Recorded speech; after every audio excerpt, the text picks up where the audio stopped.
الحمد لله رب العالمين والعاقبة للمتقين والصلاة والسلام على سيد الأنبياء والمرسلين وعلى آله وصحبه أجمعين أما بعد فأعوذ بالله من الشيطان الرجيم بسم الله الرحمن الرحيم يذل به كثيرا ويهدي به كثيرا وما يذل به إلا الفاسقين وقال النبي صلى الله عليه وسلم من خاف أدلج ومن أدلج بلغ المنزل ألا إن سلعة الله الغالية ألا إن سلعة الله الجنة وقال النبي صلى الله عليه وسلم خير القرون قرني ثم الذين يلونهم ثم الذين يلونهم أو كما قال عليه الصلاة والسلام۔ میرے محترم پیارے بھائیو، آج کا دن بڑا مبارک دن ہے۔ آج عید الاضحیٰ کا تیسرا دن ہے۔ ہر نماز کے بعد تکبیر تشریق چالو ہیں۔ اللہ تبارک و تعالیٰ کی رحمت متوجہ ہیں۔ قربانی کے ایام میں اللہ تبارک و تعالیٰ کو سب سے زیادہ جو عمل پسند ہے وہ خون بہانا ہے۔ ما عمل ابن آدم من عمل یوم النحر احب الی اللہ من حراق الدم۔ اللہ تبارک و تعالیٰ کو سب سے زیادہ اللہ تبارک و تعالیٰ کو اس دنوں میں، قربانی کے دنوں میں خون بہانے سے زیادہ کوئی محبوب چیز نہیں ہے۔ اور کل قیامت کے میدان میں جس جانور کی قربانی کی ہے وہ جانور کل قیامت کے میدان میں اپنے قوروں کے ساتھ، اپنے خوروں کے ساتھ اور اپنے سنگوں کے ساتھ عندی یوم القیامت بقرونہا و اشعارہا و اذلافہا، اور اپنے باروں کے ساتھ اللہ تبارک و تعالیٰ کی بارگاہ میں حاضر ہوگا۔ اور فرما اللہ کے نبی صلی اللہ علیہ وسلم نے، یہ قربانی اللہ تعالیٰ کو اتنا محبوب عمل ہے کہ خون کا قطرہ زمین پر گرنے کے پہلے وہ اللہ تبارک و تعالیٰ کے یہاں مقبولیت کے مقام پر پہنچ جاتا ہے۔ اس لیے اللہ کے نبی صلی اللہ تبارک و تعالیٰ علیہ وسلم نے فرمایا، لوگو اپنے دل کی خوشی کے ساتھ قربانی کیا کرو، فطیبوا بہا نفسا۔ بڑے مبارک دن چل رہے ہیں، اللہ تبارک و تعالیٰ تمام کی قربانی اپنی بارگاہ میں قبول فرماوے، چونکہ اللہ تبارک و تعالیٰ کے ہاتھ دل کی نیت پہنچتی ہے۔ لن ینال اللہ لحومها ولا دماؤها ولکن ینالہ التقوی منکم۔ اللہ تبارک و تعالیٰ کے نہ تمہارا گوشت پہنچتا ہے نہ تمہارا خون پہنچتا ہے، بلکہ اللہ تبارک و تعالیٰ کے ہاتھ و اندر کا تقوی پہنچتا ہے کہ میرے بندے نے کس نیتوں کے ساتھ اللہ تعالیٰ کی بارگاہ میں قربانی پیش کی ہے۔ کیا گوشت کھانے کی نیت تھی؟ یہ اللہ تبارک و تعالیٰ کی بارگاہ میں قربانی کا نذرانہ پیش کیا۔ یہ اللہ تبارک و تعالیٰ انسانوں کی دلوں کی نیتوں کو جانتے ہیں۔ میرے بھائیو، آج دنیا میں خیر بھی ہے، شر بھی ہے۔ بہت بڑا مجمع خیر کے ساتھ چل رہا ہے، اس سے بڑا مجمع شر کے ساتھ چل رہا ہے۔ خیر بھی ہے، شر بھی ہے۔ اللہ تبارک و تعالیٰ کی صفت ہدایت یہ بھی دنیا میں ہے۔ اللہ تبارک و تعالیٰ کی صفت گمراہی مضل، اللہ جس کو چاہے گمراہ کرے، جس کو چاہے ہدایت دے۔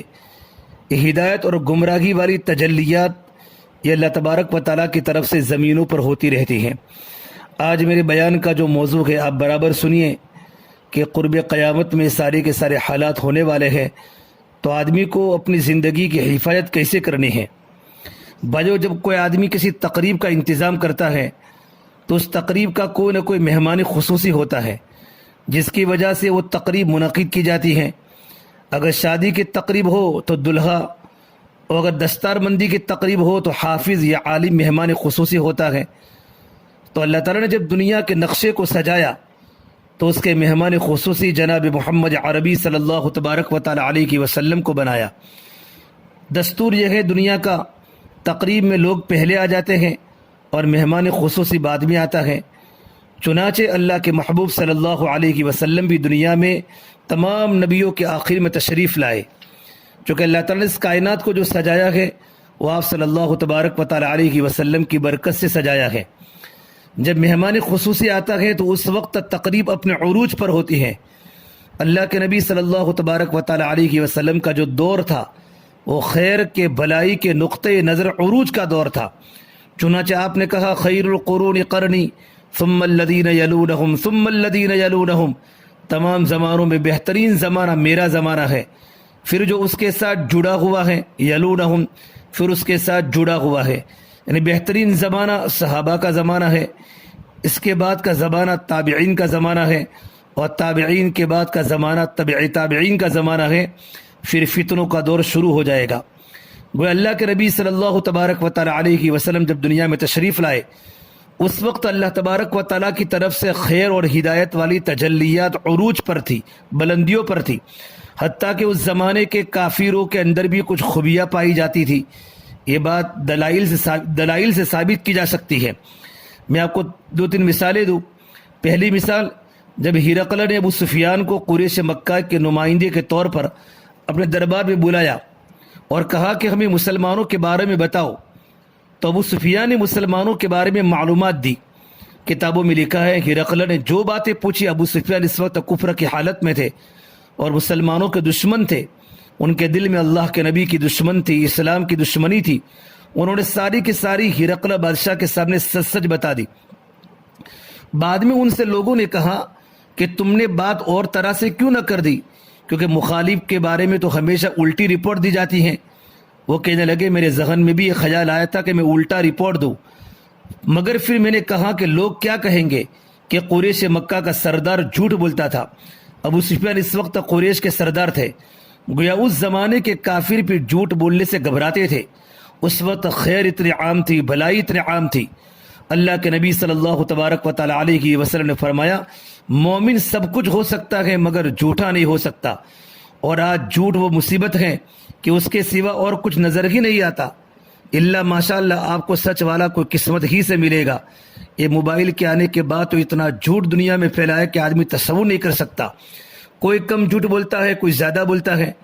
اگر آپ کاروبار زندگی دیکھیں گے تو آپ کو اکثر و بیشتر جھوٹ پر بنیاد نظر آئے گی۔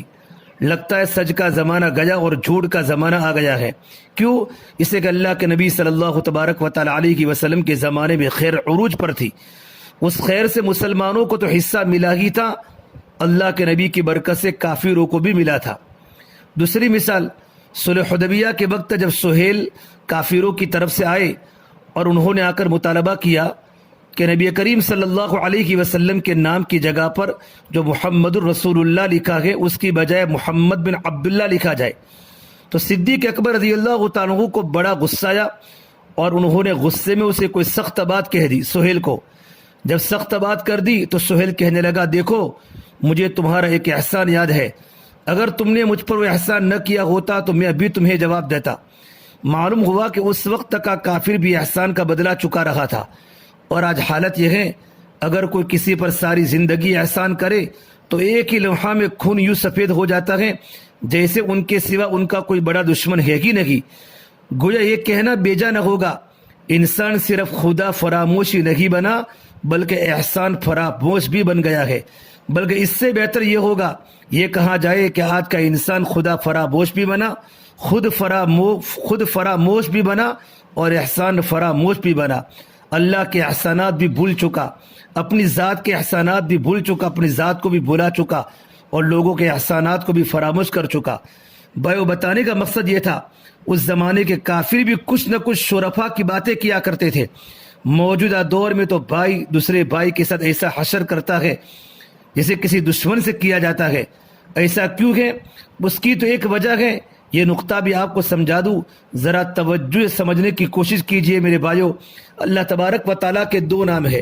اللہ تبارک و تعالیٰ کا ایک نام ہادی ہدایت دینے والا، اور اللہ تبارک و تعالیٰ کا دوسرا نام ہے مضل گمراہ کرنے والا۔ اللہ کے نبی صلی اللہ تبارک و تعالیٰ علیہ وسلم کے دور میں اللہ تعالیٰ کے نام ہادی کی تجلیات ہر طرف عروج پر تھی، ہر طرف بلندیوں پر تھی، جس کی بنیاد پر شر ختم ہو چکا تھا، برائیاں ختم ہو چکی تھی۔ اس لیے اللہ کے نبی صلی اللہ علیہ وسلم صحابہ کرام کے بارے میں فرمایا الصحابۃ کلہم عدول، تمام کے تمام صحابہ عادل کے عادل۔ گویا آپ صلی اللہ علیہ وسلم یہ فرمانا چاہتے ہیں کہ جنہوں نے میری شاگردی اختیار کی وہ سب کے سب عدل پر زندگی گزارنے والے ہیں۔ دنیا میں ایسی کوئی جماعت کسی نے دیکھی بھی نہیں ہوگی۔ یہی وجہ ہے اس وقت گمراہ ہونے والوں میں بھی کچھ نہ کچھ خیر ہوتی تھی۔ اس وقت وہ وعدہ کو وفا کرتے تھے، احسان کا بدلہ چکاتے تھے، سچ بولتے تھے، مہمان نوازی کیا کرتے تھے، ان کے اندر اخلاق اعلیٰ پیمانے پر تھے، ایثار تھا، خود بھوکے رہتے، پڑوسیوں کو کھلاتے تھے، بلکہ غیروں کو کھلاتے تھے۔ پھر ایک وقت وہ بھی آیا جب اللہ کے نبی صلی اللہ تبارک و تعالیٰ علیہ وسلم اس دنیا سے تشریف لے گئے، یوں سمجھ لیجئے گویا وہ مہمان خصوصی جس کے لیے تقریب سجائی گئی تھی، دنیا بنائی گئی تھی، وہ آ کر رونق افروز ہوئے، اب وہ دعوت کھا کر چلے گئے۔ بھائیو، جب مہمان خصوصی چلا جاتا ہے تو پھر بعد محفل کو برخاست کر دیا جاتا ہے، اور محفل برخاست کرنے کے بعد باقی کیا چیز رہ جاتی ہے؟ لوگ بھی اڑ کر چلے جاتے ہیں اور کرسیاں بھی سمیٹ دی جاتی ہیں۔ گویا مہمان خصوصی کے جانے اور محفل کے برخاست ہونے میں کوئی فاصلہ نہیں ہوتا۔ اس لیے اللہ کے نبی صلی اللہ تبارک و تعالی علیہ وسلم نے فرمایا، میں اور قیامت دو انگلیوں کی طرح ایک دوسرے کے ساتھ جڑے ہوئے ہیں۔ آپ نے دونوں انگلیاں آپ نے ملا کر فرمایا کہ اتنی قریب ہے قیامت میرے ساتھ۔ چنانچہ اللہ کے نبی صلی اللہ تبارک و تعالی علیہ وسلم کا دنیا سے تشریف لے جانا بھی قیامت کی ایک نشانی ہے، لیکن اس نشانی کو بھی پورے ہوئے 14 سال گزر گئے، 1500 سال آ گئے، قیامت آتے آتے اتنا عرصہ گزر گیا، اب بھی پتہ نہیں کب قیامت آئے گی، لیکن صورتحال یہ ہے اب آہستہ آہستہ قیامت آنے کا منظر سجے گا۔ میرے بھائیو، دور صحابہ میں اس دنیا کے عجیب احوال تھے، پھر وقت کے ساتھ ساتھ وہ حالات نہ رہے، مگر بعد میں مسلمانوں نے 700 سال تک دنیا میں راج کیا، حکومت کی، اور ہر طرف اسلام کا ڈنکا بجا۔ آج لوگ کہتے ہیں اسلام دنیا کے اندر کیوں نہیں پھیل رہا؟ اللہ کی شان دیکھو، اسلام نے 700 سال تک دنیا میں راج کیا، اب اس کے بعد تو کام آہستہ آہستہ نیچے ہی آنا ہے۔ یہ اللہ کی طرف سے ہے، اللہ کی قدرت ہے، اس کو تقوین کہتے ہیں، یہ اللہ تعالیٰ کے فیصلے ہیں جو پورے ہو کر رہنے ہیں۔ لہذا اس وقت کوئی جماعت جتنی بھی محنت کر لے، چاہے وہ تبلیغی جماعت ہو، چاہے وہ مشائخ کی جماعت ہو، چاہے وہ علماء کی جماعت ہو، چاہے وہ سیاسی جماعت ہو، کوئی جتنا بھی مرضی زور لگا لے، مگر دین کے نقشے اوپر اڑتے نظر نہیں آتے بلکہ نیچے جاتے نظر آتے ہیں، چاروں طرف زوال ہی نظر آ رہا ہے۔ البتہ اتنا فرق ضرور ہے، محنت کرنے والوں کو محنت کا اجر مل جائے گا۔ تکوینی انداز بتا رہا ہے اب آہستہ آہستہ یہ زوال آ رہا ہے، حالات نیچے ہی آئیں گے، کیونکہ اگر مسلمان خیر کے لیے تھوڑی سی کوشش کرتے ہیں تو کافر شر کے لیے اس سے بڑھ کر کوشش کرتا ہے، اسی طرح شر بڑھتا چلا جاتا ہے۔ مسلمان خیر کی تدبیر کرتا ہے، اللہ کا دشمن شر کی تدبیر کرتا ہے اس سے زیادہ۔ جب اسلام عروج پر تھا اس وقت پردے کی اتنی پابندی تھی کہ عورتیں دین کے وقت تک گھروں سے نکلتی نہیں تھی، اگر نکلنا بھی پڑتا تو رات کو نکلتی تھی، اور اگر فوت بھی ہو جاتی تھی تو وصیت کر کے جاتی تھی ہمارا جنازہ رات کو لے جایا جائے تاکہ دیکھنے والوں کو کفن سے ہمارے قد اور موٹاپے کا اندازہ نہ ہو۔ اللہ اکبر، کیا خیر کا زمانہ تھا، کیا حیا کا زمانہ تھا۔ امام اعظم ابو حنیفہ رحمۃ اللہ علیہ سن ہجری 120 میں فتویٰ نویسی کا کام شروع کیا حضرت نے۔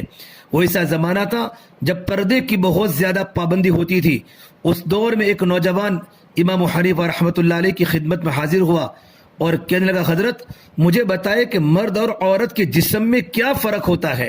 اللہ اکبر کبیرہ، کیا حیا کا زمانہ تھا کہ مرد اور عورت کے جسم میں کیا فرق ہوتا ہے۔ اس کو پتہ ہی نہیں تھا کہ مرد اور عورت کے جسم کے اعضاء میں فرق کیا ہوتا ہے۔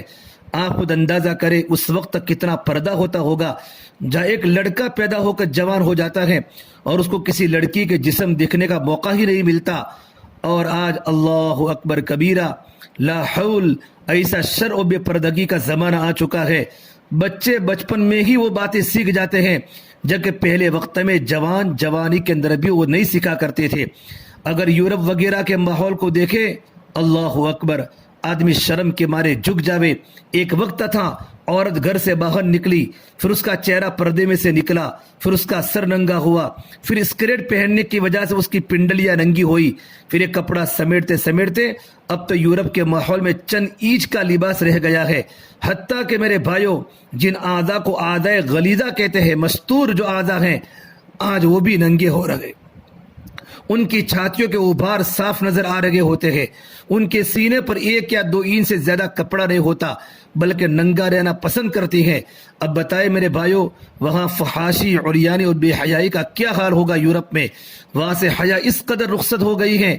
ہمیں بتایا گیا کہ ایک جگہ پر 2 میاں بیوی، مرد اور عورت، اپنے 4 بچوں کے سامنے آپس میں گلے مل لگے ہیں، چوما چومی ہو رہی ہیں۔ ایک دوسرے کو چما چاٹ کر رکھے ہیں. ان کے ساتھ ان کی بیٹی بھی کھڑی تھی, ان کا بیٹا بھی کھڑا تھا. بچے چھوٹے نہیں بلکہ لڑکا بھی جوان اور لڑکی بھی جوان, باقی 2 بچے چھوٹے تھے. ان کے ماں باپ وہی ان کے سامنے ایک دوسرے کے ساتھ معاملہ کر رکھے ہیں. دیکھو کہاں سے کہاں انسان پہنچ چکا ہے. اب بھائیو چونکہ قیامت آنی ہے, اس اللہ تبارک و تعالیٰ کی ہدایت والی تجلیات ذرا کم ہو گئی ہیں. اب اس زمانے میں اللہ تعالیٰ کی صفت مذل عروج پر جائے گی. صفت مذل یہ اتنے عروج پر جائے گی کہ جھوٹ پھیل جائے گا. حدیث پاک میں ہے جھوٹ پھیل جائے گا. اور ایک حدیث پاک میں ہے کہ لوگ راستوں میں سڑکوں پر عام طور پر کھلا زنا کرتے رہیں گے. اور اس وقت کوئی انسان کو یوں کہے گا آپ کو جو کام کرنا ہو کرو لیکن تھوڑا پردے میں کرو. وہ کہنے والا زمانے کا صدیق ہوگا. ایک وقت آئے گا ہر آدمی سود کھائے گا, اور اگر نہیں تو اسے سود کی ہوا تو ضرور لگے گی. ان میں سے ہم بھی ہیں میرے بھائیو, ہمیں بھی سود کی ہوا لگتی ہے. مثلا کوئی گورنمنٹ کے کسی ڈپارٹمنٹ میں یا مل میں کام کرنے والا آدمی اگرچہ محنت کر کے حلال کی روزی کما رہا ہوتا ہے, لیکن اس کو جو سیلری مل رہی ہوتی ہے اس میں سود شامل ہوتا ہے. کیونکہ دفتر والوں نے اور مل والوں نے بینکوں کے ساتھ رابطہ رکھا ہوا ہے. اسی طرح کئی آدمیوں کی حلال کمائی ہوتی ہے لیکن وہ اپنی رقم سوئنگ اکاؤنٹ میں رکھتے ہیں, جس کی وجہ سے ان کی حلال کمائی میں بھی سود شامل ہو جاتا ہے. یاد رکھیں سود کا 1 روپیہ بھی حلال کمائی میں شامل ہو جائے تو مال مشتبہ ہو جاتا ہے. اب ایسے مشتبہ مال سے کوئی قسمت والا ہی بچا ہوگا. گویا اس زمانے میں یا تو بندہ سود کھا رہا ہے یا پھر اسے سود کی ہوا لگ رہی ہے. یوں بایو شر پھیل لگا ہے, ہدایت گھٹ رہی ہے, خیر کم ہو رہی ہے اور ایمان خطرے میں آتا جا رہا ہے. حدیث پاک میں ہے ایسا زمانہ آنے والا ہے بندہ صبح کو اٹھے گا تو ایمان والا ہوگا, جب شام کو سونے کے لیے بستر پر جائے گا تو اس کا ایمان اللہ نے دل سے نکال دیا ہوگا. میرے بھائیو جب بلائی کا خیر کا دور تھا اس وقت کے کافروں سے بھی اچھائیاں ہو جاتی تھی. اب چونکہ گمراہی کی تجلیات کا دور چل رہا ہے اس لیے آج کے نیک لوگوں سے بھی کوتاہیاں ہو جاتی ہیں. مثال کے طور پر دونوں دوست دیندار ہیں لیکن دونوں کے درمیان حسد ہے. دونوں استاد ایک ہی مدرسے میں پڑھاتے ہیں, دونوں قرآن پڑھانے والے ہیں, ایک دوسرے سے حسد نہیں جاتا. ایک محتمم ہیں اور ایک استاد ہیں مگر آپس میں ٹسل چل لگی ہے. 2 پیر بھائی ہیں اور ان کے درمیان آپس میں ایک دوسرے کے ساتھ کھٹپٹ چل لگی ہے, ان کا آپس میں پھڈا چل لگا ہوتا ہے. بھائی دونوں سگے بھائی ہیں لیکن کتوں کی طرح گھروں میں جگڑ رہے ہیں. جب آج کل کے نیکوں کا یہ حال ہے تو دوسروں کا کیا کہنا. ایسا کیوں ہے؟ اسے کہ صفت مذل والی تجلیات پڑ رہی ہیں اور بندے سے احیاناً ایسا کام ہو جاتا ہے. میرے بھائیو اچھا خاصا نیک لڑکا غصے میں آ کر اپنی بیوی کو طلاق دے دیتا ہے, پھر معصیت میں پڑ جاتا ہے. یہاں تو پھر بھی ایسا بہت کم ہوتا ہے لیکن باہر کے ملکوں میں یورپ کے ممالک میں خاص طور پر عجیب مصیبت ہے. ذرا سی بات پر آپس میں تکرار سے یا تو طلاق دے دیتے ہیں یا پھر طلاق کے ہم معنی کوئی لفظ جسے کنایا کہتے ہیں یہ دے دیتے ہیں. پھر وہ میاں بیوی بھی بن کے رہتے ہیں. شیطان ان سے ایسے گناہ کراتا ہے کہ وہ زنا کے مرتکب رہے ہوتے ہیں. میرے بھائیو بعض اوقات شیطان غصے میں کوئی ایسا لفظ کہلوا دیتا ہے جو انسان کے لیے کلمات کفر میں سے ہوتا ہے. مثال کے طور پر نقل کفر کفرت نباشد. ایک آدمی کہتا ہے یار کہاں رہتے ہو؟ دوسرے نے کہا میں دیوان والی بستی میں رہتا ہوں. پہلا آدمی کہتا ہے اچھا خدا کے پچھواڑے. علماء نے لکھا ہے جس نے کہا خدا کے پچھاوڑے یعنی خدا کی پشت پر رہتے ہو فقد کفر, پس وہ کافر ہو گیا. ایک تو کفر کی بنیاد پر صحابی کا اعمال چلے گئے, دوسرا اس کی بیوی کو طلاق واقع ہو گئی. اب اگر وہ توبہ کر کے پھر مسلمان بھی ہو جائے تو اس سے نکاح کی تجدید تو نہیں ہوتی. دونوں کو زنا کا گناہ ہو رہا ہے, پتہ بھی نہیں ہوتا اور زنا کا گناہ بھی ہو رہا ہے. میرے بھائیوں علماء نے یہاں تک لکھا ہے اگر بیوی نے میاں سے بات کرتے ہوئے کہہ دیا آپ بری صحبت چھوڑ دے اور وقت پر گھر آیا کرے تو اس تو شریعت کا حکم ہے. اور آگے کھابی نے کہا رکھ تیری شریعت تیرے پاس, تو اس نے کفر والا عمل کیا, وہ کافر ہو گیا. اب دیکھیں کتنے نازک کلمات ہیں جو وہ بول رہے ہیں. طلاق کے ہم معنی الفاظ سے بھی طلاق واقع ہو جاتی ہے. مثال کے طور پر اگر کوئی خاوند اپنی بیوی سے کہے اچھا جاؤ مجھے تمہاری کوئی ضرورت نہیں تو گھر سے نکل جا, تو اس کنایا کی بنیاد پر بھی طلاق واقع ہو جاتی ہے. اس کو طلاق بائن کہتے ہیں. اب بتائیں کس کو اس مسئلے کا پتہ ہے؟ کون ایسے مسائل پوچھتا ہے؟ باہر کے ملکوں میں تو آپ کو پتہ ہے وہاں مال پیسہ بہت ہے, ہر ایک میں انانیت ہے, گھمنڈ ہے. بیوی کے اندر بھی انا, خاوند کے اندر بھی انا ہوتی ہے, اور جہاں انا کا معاملہ ہو وہاں تو توبہ. ایک بندے نے ایسے کی بات کہی بھائی ایک تو کیا کہہ رہا ہے، تو نے تو ان الفاظ سے اپنی بیوی کو طلاق دے دی؟ اس نے کہا نہیں جی، اسے طلاق تھوڑا ہوتی ہے۔ تو کہا بھائی کیوں؟ کہہ لگا جیسے نکاحوں کے لیے گواہوں کی ضرورت ہوتی ہے، اسی طرح طلاق کے لیے بھی گواہوں کی ضرورت ہوتی ہے۔ حالانکہ طلاق تو مذاق میں جو تو بھی طلاق ہو جاتی ہے، وعد و طلاق کے بعد میاں بھی آپس میں اکٹھے رہتے ہیں اور کہتے جی ہمارا سمادھان ہو گیا، ہماری صلح ہو گئی۔ ایک جگہ پر ہم گئے تو مستورت میں بیان تھا، تو بعد میں پتا چلا کہ ایک عورت نے اپنی میاں کی موجودگی میں بتایا کہ انہوں نے مجھے طلاق دے دی تھی۔ میں نے کہا پھر کیا بنا؟ کہنے لگی پھر ہماری صلح ہو گئی۔ میں نے کہا خدا کے بندی، اب تو اس پر حلال نہیں گئے، تو اس پر حلال نہیں گئے، جو 3 طلاقیں دے چکا ہو وہ تو حق سے فارغ ہو چکا ہے۔ وہ کہنے لگی جی آخر میں اس کے بچوں کی ماں ہوں، اس لیے مجھے بچوں کی خاطر اس کے پاس رہنا پڑتا ہے۔ اب وہ عورت اسی گھر میں رہ رہی ہے، اس کے ساتھ اس کے تعلقات بھی ہے، کہہ رہی تھی اب ہماری آپس میں صلح ہو گئی ہے۔ گویا اس کے کہنے کا مطلب یہ ہے کہ آپس میں سمادھان ہو جانے سے پھر نکاح ہو جاتا ہے۔ میاں بیوی راضی تو کیا کرے گا قاضی؟ اچھا اس کا نقصان یہ ہوتا ہے جن کے دلوں میں پہلے سے خباثت بھری ہوتی ہے، پھر مسلمانوں سے بڑا شکوہ کرتے ہیں۔ کوئی حال ہے مسلمانوں کا، ان کو تو کافر بھی اچھے لگتے ہیں۔ اس سے میرے بھائیو، یہ ہے اللہ تبارک و تعالیٰ کی صفت مضر کی تجلیات جب پڑتی ہیں تو انسانوں کی حالت یہاں تک ہو جاتی ہے۔ جن کے دلوں میں خباثت پیدا ہو جاتی ہے ان کو دیندار ویسے ہی برے لگتے ہیں، نہ وہ مسلمانوں سے خوش ہوتے ہیں، نہ وہ علماء سے خوش ہوتے ہیں۔ کچھ لوگ ایسے بھی ہیں جن کو علماء اچھے نہیں لگتے، نہ وہ علماء کی سیاسی جماعت سے مطمئن ہیں، نہ وہ مشائخ سے مطمئن ہیں، نہ وہ تبلیغی جماعت سے مطمئن ہیں، نہ وہ مدارس سے مطمئن ہیں۔ مگر شکر ہے کہ آگے نجات کا معاملہ اللہ کے اختیار میں ہے۔ اگر کسی بندے کے اختیار میں ہوتا تو پتہ نہیں کیا ہوتا۔ بھئی آج کے دور میں اگر اللہ تعالیٰ اپنے کلمہ کو بندوں کو معاف کر دیتے ہیں اور ان سے خوش ہو جاتے ہیں تو پھر تمہیں دل میں بغض رکھنے کی کیا ضرورت ہے؟ سچی بات تو یہ ہے، وہ تو یہ بھی کہہ دیتے ہیں خدا معاف کرتا ہے تو کرے، میں نے معاف نہیں کیا۔ مقام شکر ہے صفی خدا کے ہاتھ میں ہے روزی، اگر یہ حق بھی انسان کو دیا ہوتا تو کیا ہوتا؟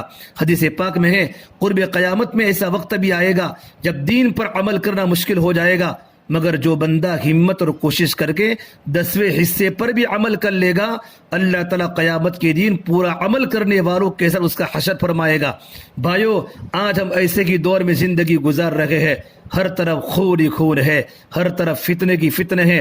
آپ دین پر عمل کر کے تو دیکھیں، ہر طرف سے رکاوٹیں سامنے آئے گی۔ ماں رکاوٹ بنے گی، باپ رکاوٹ بنے گا، بیوی رکاوٹ بنے گی، پڑوسی رکاوٹ بنیں گے، بلکہ ہر بندہ رکاوٹ بنے گا الا ماشاءاللہ جب نفس و شیطان کی رکاوٹوں کے علاوہ اتنی اور بھی رکاوٹیں ہوگی تو پھر دین پر عمل کرنا کتنا مشکل ہو جاتا ہے۔ میں آپ کو 2 مثالیں دوں۔ انڈیا کی ایک لڑکی عالمہ تھی، اس کی شادی کینیڈا میں ایک لڑکے کے ساتھ ہو گئی۔ اس لڑکی نے اطلاع دی۔ جب میں خاوند کے ساتھ وہاں گئی تو اس نے مجھے تیسرے دن کہا تم پردہ اتار دو اور میرے ساتھ ڈانس کلب چلو۔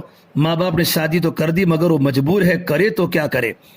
ایک نوجوان کو اللہ نے نوجوانی میں سنت کے مطابق داڑھی رکھنے اور پگڑی باندھنے کی توفیق دی، لیکن اس کی اماں ناراض تھی۔ وہ ماں باپ کے ساتھ عمرہ کرنے کے لیے گیا۔ ابھی مکہ مکرمہ پہنچے ہی تھے کہ ایک ہوٹل میں بیٹھ کر بات چیت کرنے لگے۔ جب بیت اللہ شریف پر پہلی نظر ڈالی جاتی ہے اللہ دعائیں قبول کرتے ہیں۔ چنانچہ باپ نے کہا میں دعا مانگوں گا، اس نوجوان نے کہا میں دعا مانگوں گا۔ جب ماں سے پوچھا تو ماں کہنے لگی کہ میں تو بیت اللہ سے شریف کو دیکھ کر دعا مانگوں گی، اللہ میرے بیٹے سے تو داڑھی ختم کرا دے اور پگڑی باندھنا میرا بیٹا چھوڑ دے۔ تبلیغ کی محنت کی برکت سے بچے کے سر پر ٹوپی آئی، پگڑی آئی، چہرے پر داڑھی آئی، لیکن ماں کو پسند نہیں۔ اب بتائے جس لڑکے نے یہ وضاقت اپنائی ہوگی اس نے اپنے نفس کے ساتھ اس زمانے میں کتنا مجاہدہ کیا ہوگا، کتنی قربانی ہوگی۔ وہ اتنا مجاہدہ کر کے دیندار بننے کی کوشش کرتا ہے اور اس کی ماں اس کے بارے میں اس تمنا کا اظہار کرتی ہے۔ چونکہ اس وقت بایو ضلالت والی تجلیات عروج پر ہے، اسے دین پر عمل کرنے والوں اور دین کا کام کرنے والوں کے اندر بھی کوتاہیاں نظر آتی ہے۔ مگر اس کا مطلب یہ نہیں ہے کہ ہم کوتاہیاں کرنے لگ جائیں، بلکہ اس کا مطلب یہ ہے کہ ہم کوتاہیوں سے معافی مانگ کر اپنی طرف سے اچھا بننے کی کوشش کریں۔ ہمارے فائدہ اسی میں ہے، اگر گرتے پردے بھی ایمان بچا جائیں گے تو اللہ تعالیٰ کل قیامت کے میدان میں کامل ایمان والوں کے ساتھ ہمارا بھی حشر فرما دیں گے۔ بھائیو رکاوٹیں تو بہت ہی ہے، لیکن اللہ تبارک و تعالیٰ نے کام آسان کر دیا ہے۔ اللہ نے کام آسان کر دیا ہے، اس میں اللہ تبارک و تعالیٰ کے سامنے دعا بھی کرے، اللہ سے رو رو کر مانگے۔ آج کے حالات میں ایمان کو بچانا بہت مشکل ہے۔ 5 وقت کی نماز کی پابندی ہو، نظر کی حفاظت ہو تو انشاءاللہ کیا ہوگا۔ اور بھائیو، ہم کسی کو گنہگار نہ سمجھے، جس نے بھی کلمہ پڑھا وہ جتنا بھی غافل ہے آپ اس سے نفرت نہ کریں۔ ہم گنہگار سے نفرت نہیں کرتے، گناہ سے نفرت کرتے ہیں۔ اگر یہ گنہگار اللہ کے سامنے توبہ کرے گا ہم سے بھی آ کے نکل جاتا ہے۔ جب اللہ تعالیٰ نفرت نہیں فرماتے تو ہمیں بھی نفرت نہیں کرنی چاہیے۔ اللہ فرماتے قل یا عبادی الذین اسرفوا، میرے محبوب کہہ دیے میرے بندوں کو، لا تقنطوا من رحمت اللہ، میری رحمت سے مایوس مت ہو۔ اللہ تعالیٰ سارے گناہوں کو معاف کرنے والا ہے۔ جنہوں نے اپنے جانوں پر ظلم کیا ہے وہ اللہ کی رحمت سے مایوس نہ ہوئے، اللہ بڑے بڑے گناہوں کو معاف کر دینا ہے۔ جب اللہ تعالیٰ نے اسے اپنی بندگی سے نہیں نکالا، اللہ اپنا بندہ کہتا ہے تو پھر ہم اسے کیوں نکال دیتے ہیں؟ لہذا ہم ہر کلمہ پڑھنے والے سے محبت رکھیں، اس کی عزت کرے، احترام کرے۔ ٹھیک ہے وہ اب غافل ہے لیکن ہو سکتا ہے اللہ تعالیٰ اسے مرنے سے پہلے توبہ کی توفیق عطا فرما دے۔ اگر توبہ کی درخواست آپ نے قبول کرنی ہے تو پھر تو واقعی خطرہ ہے۔ جب پروردگار نے درخواست قبول کرنی ہے تو پھر آپ کو کیا مصیبت ہے؟ ہمیں چاہیے ایمان والوں کے بارے میں اچھا گمان رکھے، ان کی کوتاہیوں سے درگزر کرے۔ خامیاں سب میں ہوتی ہیں، یہ الگ بات ہے کسی میں کم ہوتی ہیں، کسی میں زیادہ ہوتی ہیں۔ فرشتہ تو کوئی بھی نہیں ہے، اتنی باریک چھاننی سے کیوں چھانتے ہو؟ انسان کا تو یہ حال ہے، اسے دوسروں کے عیبوں کا شک ہو جائے نا تو ان سے نفرت کرنا شروع کر دیتا ہے، اور اسے اپنے عیبوں کا یقین ہوتا ہے لیکن پھر بھی اپنے نفس کے ساتھ محبت کرتا ہے۔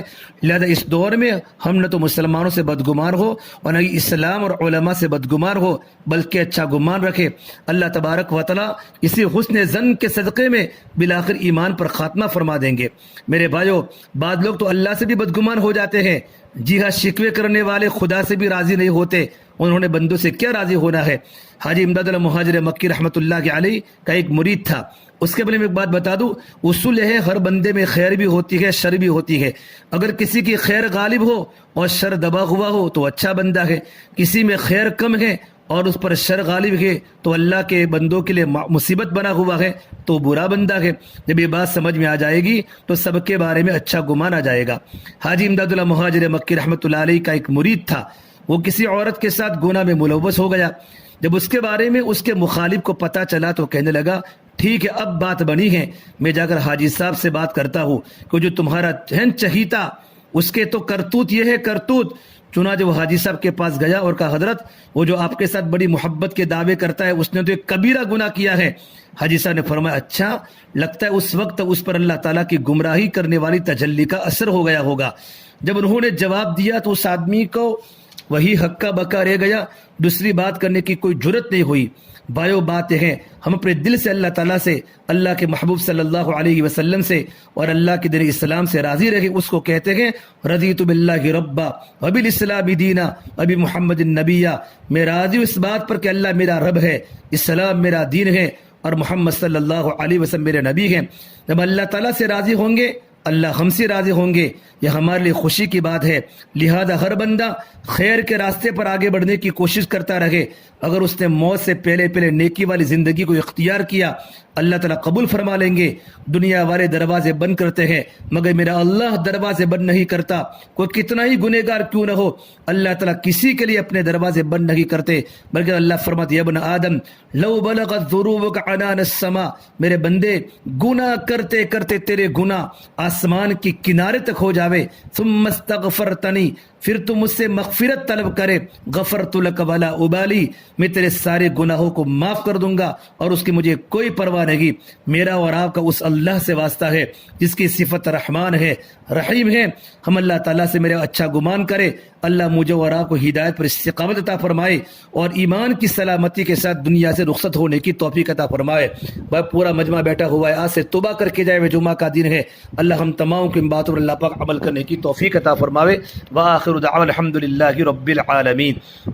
اور بھائی مجمع سے گزارش ہے، ہمارا مجمع اب اس ذی الحجہ کے آخری دن چل لگے گئے، اسلام کا نیا سال شروع ہونے والا ہے، اپنی زندگی کو بدلنے کی کوشش کرے، خلوتوں کے تنہائیوں کے گناہوں سے اپنے آپ کو بچاوے، مسلمانوں سے اچھا معاملہ کرے، غیروں کے سامنے اپنے اخلاق کو بتاوے۔ اللہ تعالی ہم سے راضی ہو جائے گا میرے بھائیوں، ہمارے کام بن جائیں گے۔ اللہ تبارک و تعالیٰ کو راضی کرنا یہ ہماری زندگی کا مقصد ہے۔ اللہ راضی ہے تو سب کچھ راضی ہے۔ بھائیو اللہ کو راضی کرو، اللہ کو راضی کرو۔ اللہ اپنے بندوں سے بڑی محبت کرتا ہے۔ اللہ فرماتے ارجعی الی ربک راضیۃ مرضیہ، اے میرے بندے تو آ جا میرے پاس، تو بڑا تھک کے آیا ہے، بڑے دھکے کھا کے آیا ہے، بڑی مصیبتیں سہ کے آیا ہے، بڑی جدائیاں سہ کے آیا ہے، بڑی پریشانیوں کو دیکھ کے آیا ہے۔ میری آغوش میں میری رحمت کی چادر پہ سو جا، میری رحمت کی سیج پر سو جا، میری جنت میں آ جا۔